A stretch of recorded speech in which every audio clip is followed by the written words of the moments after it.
Boy, it's a good thing Jared Goff wore gloves because he might have been inaccurate if his hands got cold. Let's talk about the game. Elbow, forearm, he's going to be down. The result of the play is a touchdown.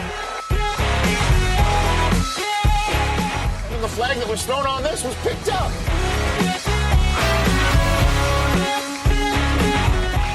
I don't know, did he get the face mask? So by rule, the game is over. The Lions Hangover. Welcome, everybody, to another exciting edition of the Lions Hangover podcast. I am Brad. Thanks for watching on YouTube, and thanks for listening on Spotify or Apple Podcasts or both, because, hey, I appreciate the support, multiple views, multiple listens. It's all good. It's all good. Okay, so the Lions dropped a clunker to the last place, Chicago Bears. And right away, things did not start off great. Justin Fields had 28 yards on the opening drive, and then DJ Moore ran a sneaky fake reverse where Fields lined up in the slot. Moore scores on a 16-yard touchdown. It's his first career rushing touchdown. I think that's what they said. And then on the Lions drive, Jared Goff comes out throwing with gloves on.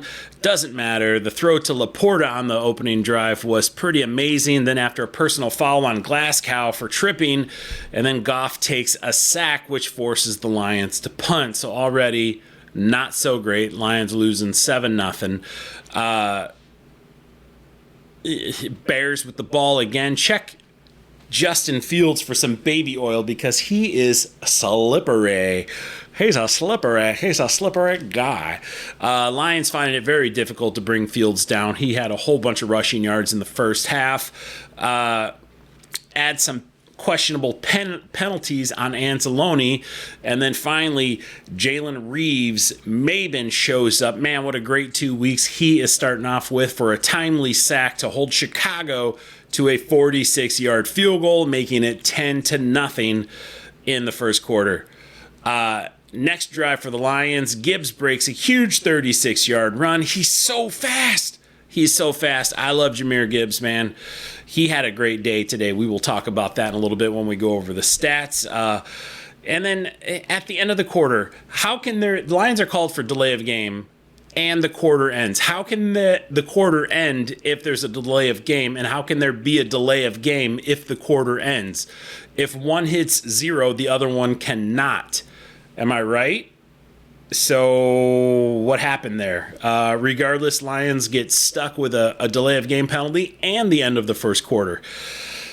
So it makes no sense to me. Next drive for the Lions, and lost my notes there. So it's the end of the quarter. Gibbs drops a critical screen pass, but Lions decide to go for it on fourth down. Goff throws a bullet of an interception. It was his first interception on the day. More will come. More turnovers to come. Johnson for the Bears intercepted that ball. I ended up being in the bathroom for the entire Bears possession. Doesn't matter. They ended up punting, so I didn't really miss anything. I had seafood chowder, if it matters to you guys. Seafood chowder. So it was quite delicious. But nonetheless, I did have to visit the bathroom like 3 times. It was the cream. The creamy broth. Montgomery is looking strong, but the Lions can't stop shooting themselves in the foot. A stupid throw by Goff after some slight pressure, and then a false start penalty. Lions going for it again on fourth down. Goff connects to Donovan Peoples-Jones for his first reception as a Detroit Lion for a 17-yard gain. And where is the penalty on that tackle? Donovan Peoples-Jones, DPJ. Man, it was a pretty rough tackle. I feel like the way the refs were calling penalties today, that there possibly should have been a penalty on the tackle there for Donovan Peoples-Jones. Regardless, this sets up a 12-yard run for Gibbs, but a missed extra point keeps the score 10-6 in favor of the Bears with 6:59 remaining. More of that seafood chowder. With 6:59 remaining in the half. Finally, Hutch gets past some double teaming. he gets the sack with Kaminsky there, and on the very next play, Hutch brings the heat again. Man, Hutch had a good first half. I feel like a lot of people didn't show up in the second half, but regardless, the first half is trending in favor of the Lions. And with that, Hutch has passed Tracy Scroggins and Ezekiel Ansah for the most sacks a Lions player has produced through two career seasons in franchise history with 16. So 16 in his career so far for Hutch, and there's still, 4 games remaining. So this sets up a dominated drive that's capped off by an 8-yard touchdown to Josh Reynolds, giving the Lions a 13-10 lead with 26 seconds left in the half. And then there's a good play by Jacobs before the end of the half, and a sack by Kaminsky closes it out as they head to the locker room. So that is the end of halftime with the Lions leading 13-10. So third quarter all year been an issue for the Lions. This game is no exception. Lions come out and they waste another opening third quarter drive, a 3-and-out. No worries, though, because Anzalone delivers on a huge hit on the Bears in the next drive. The Bears persist, though, and tie the game at 13 with a field goal. Goff with another horrible drive, and the Lions still suck in the third quarter. And why are they getting away from the run game? Where is Montgomery? The Lions finished with just 2 rushing attempts in the third quarter after 17 rushing attempts in the first half. So eventually, the Lions get game planned out of rushing the ball, but regardless, they need to come out. Gibbs is looking good, Montgomery is looking good, and it's like they don't give these guys any opportunities at the start of the third quarter, and I feel like this is a big faux pas on Ben Johnson. So Jalen Reeves-Maybin comes up with a big hit, comes up big with a pass block, forcing the Bears to punt. He had that deflected pass is what I'm trying to say. I don't know why I didn't type that in my notes. He's had an impressive 2 weeks. Jalen Reeves-Maybin, he's showing up for the Lions, and we definitely need him with Aleem McNeil being out for the next 4 weeks. So this sets up another depressing Lions drive, another piss-poor throw from Goff, and another failed drive in the third quarter. Bears take over midfield. Can't wait for third quarters to end so we can get back to good Lions football. I say that with a cheesy smile because there will be no more good Lions football for the rest of the game. After an impressive Cole Kmet catch, the Lions defense brings it, creating a 4th down, but the pressure doesn't matter because then Fields connects with DJ Moore for a 38-yard touchdown, giving the Bears a 19-13 lead. Blocked extra point keeps the Bears lead to just 6. So we're like, okay, we're still in it now. Next drive, Goff fumbles. Goff. They give it credit to Glasgow, but I don't want to blame Glasgow. I want to blame Goff. Goff is the problem. Goff. Anyway, Bears recover, and that is the end of the third quarter. Justin Fields runs 11 yards into the end zone, making a 25-13 lead. Bears failed the 2-point attempt. Still plenty of time left, and you are hoping for another miracle comeback against the Bears. It's not going to happen. Spoiler alert, it's just not going to happen. Lions' next drive go for it again on 4th down and fail, giving the Bears the ball at the Lions' 30-yard line. Is the Lions' defense really bad? I know Aaron Glenn has been catching some flack over the last few weeks, but is the defense really bad, or are they just put into horrible situations like trying to stop an offense when they're just magically given the ball at the opposing 30-yard or their own 30-yard line? I mean, if you want to have a successful defense, you have to, help them out. You got to put them in situations where they could prevail. Regardless, I feel like the Lions defense comes up kind of huge because they hold the Bears to just a field goal, making it 28-13. This is, of course, going to be our final score of the game. Montgomery finally shows up. He's given an opportunity, and he has some impressive runs, but Goff is still somewhere off in Goff land. The Lions go for it again on 4th down, and a 17-yard pass attempt is low and incomplete for St. Brown. The dude can catch everything if the ball is in the air. Unfortunately, Goff can only throw into the ground. Maybe it's the magic gloves. Maybe they're not so magical. I know he probably wore them last year against the Packers, but look, I don't think he had a touchdown throw last year. So he's got issues with the gloves. He's got issues with cold weather. I didn't want that to be a headline, but it kind of is now because Goff sucked for the 35-degree weather day today. There's 5:16 left in the game. Lions get the ball back, and after a great catch by Reynolds, Goff gets sacked by Montez Sweat. Not good news. Then he's sacked again, making it 4th and 29.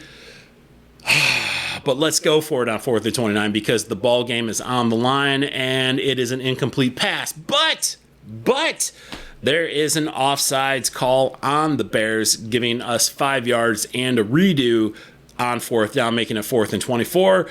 And Goff is hit as he's thrown, and it is right into the hands of another Chicago Bear. The game is essentially over.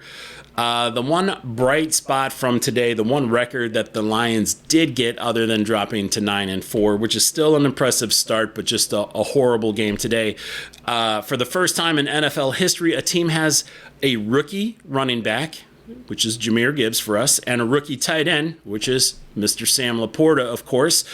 They both produced 700 yards or more of scrimmage in a single season. So kudos to those guys. I thought they both had good games. Definitely Gibbs had a good game, and I thought Montgomery had a good game too. So let's talk about the stats. You guys want to do Bear stats? I don't want to do Bear stats.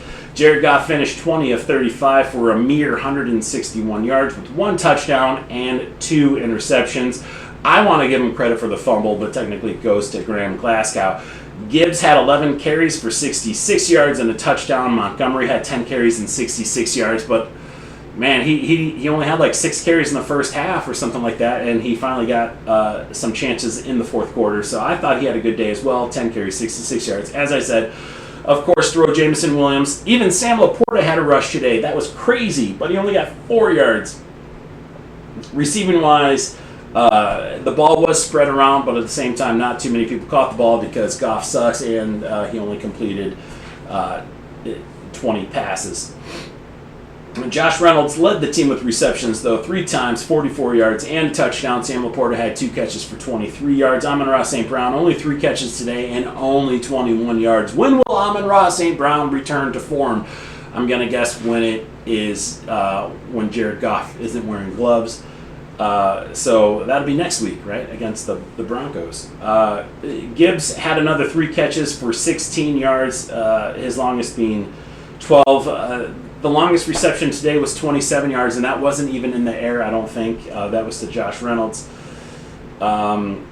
Defense-wise, Campbell had a whopper of a day. He had 10 tackles, 6 solo. Anzalone had 9 tackles, 5 solo. Kaminsky, 7 tackles, 3 solo. I thought Kaminsky played great today. I thought Hutch had an impressive first half. Campbell was there throughout. I thought Anzalone had a great game today, even though he has 2 crap penalties thrown against him. None of these, I think, were his fault. Overall, the Lions, though, they get credit for 3 sacks, 1 from Kaminsky, 1 from Hutchinson, and 1 from Jalen Reeves-Maybin. Maybin, again. Dude, Reeves-Maybin. Sorry, forgot that hyphenated. I thought it was Jalen Reeves-Maybin, not Jalen Reeves-Maybin. Anyway, he's coming up huge these last 2 weeks. Hopefully he can keep it going.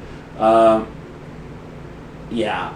So Craig Reynolds, he had 1 return for 22 yards. Khalif Raymond had 2 punt returns for 18 yards. Riley Patterson misses an extra point. They have to address the kicking situation in the offseason. I'm not anti-Riley Patterson, but he's not that great. And you can't keep going for it on 4th down, and you need a kicker you can trust.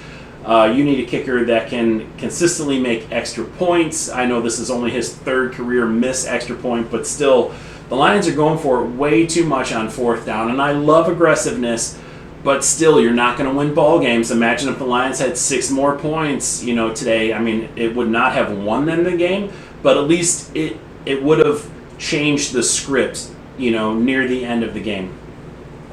So again, the Lions need a kicker that can kick at least a 55-yard field goal without you being nervous about it. horrible game today. Goff did. I thought Gibbs and Montgomery played well, but yeah, Goff didn't do that great. I thought defensively we didn't suck. We definitely got pressure on Fields, and let's see, how many yards did Fields have? He went 19 of 33 for 223 yards and 1 touchdown. He was sacked 3 times for a loss of 29 yards. He only had 58 yards rushing, and honestly, that's pretty good. That's pretty good compared to what he's been doing to the Lions. He's been getting close to 100, if not over 100, and the Lions have been winning those games. But still, Justin Fields, he always makes it interesting against the Lions, and we held him to just 58 yards rushing. Deontay Foreman had 50 yards rushing on 11 carries, and DJ Moore had 3 carries for 20 yards. Overall, the Lions gave up 142 yards rushing. Not that great, but what's the difference here against other teams is that they've got a scrambling quarterback, and that is the Lions' weakness. That's the Lions' Achilles heel. So they need to figure out a way to keep those scrambling quarterbacks home. Until that happens, they're going to be close games and or losses. DJ Moore finished the game with 6 receptions for the Bears. Don't really care. But holy cow, I see this Jaquan Brisker, 17 tackles, 13 solo. That's a monster game. Good for him. So up next is the Denver Broncos. They play them Saturday night at 8:15 p.m. The Lions return home after 2 road games. It's good to be home. It's good to be in the safety of the dome, and it's good to be in the safety of the home crowd. I know it's going to be ruckus in there, but Denver is playing great. Sean Payton is coaching a good team right now. Denver, they are getting better. They're like another Chicago Bears in the sense where they're not supposed to be this good, but now they're starting to play strong late in the game. Can the Lions win? Yes. Should the Lions win? Yes. They better come ready to play. But that doesn't mean that they are going to be able to win. The Broncos currently have a 7-0 lead over the Chargers. That is on the road, of course. I don't know what else to say. I mean, I don't want the Lions to start to tailspin here, and fall into the depths of the NFC North again. But they have things they need to work out, and one of those things is Jared Goff. You can throw the defense into that conversation, but it doesn't really matter because when your offense gives the ball over 3 times, and not just that, when you go for it on 4th down and you fail, the Lions were 1 of 4, 1 of 5 today on 3rd down. When you do it that much, you're giving the other team's offense good field position, and that is not setting... Oh, man. All right. I just noticed my audio stopped recording. So I will speak up. That is not setting up the defense to win. To have a good day. Anyway, I will cut it short now. I have no idea how much audio was recorded, but I'm not going to do it over. All right, so thanks for watching. Thanks for subscribing, and I will see you guys later. Peace out.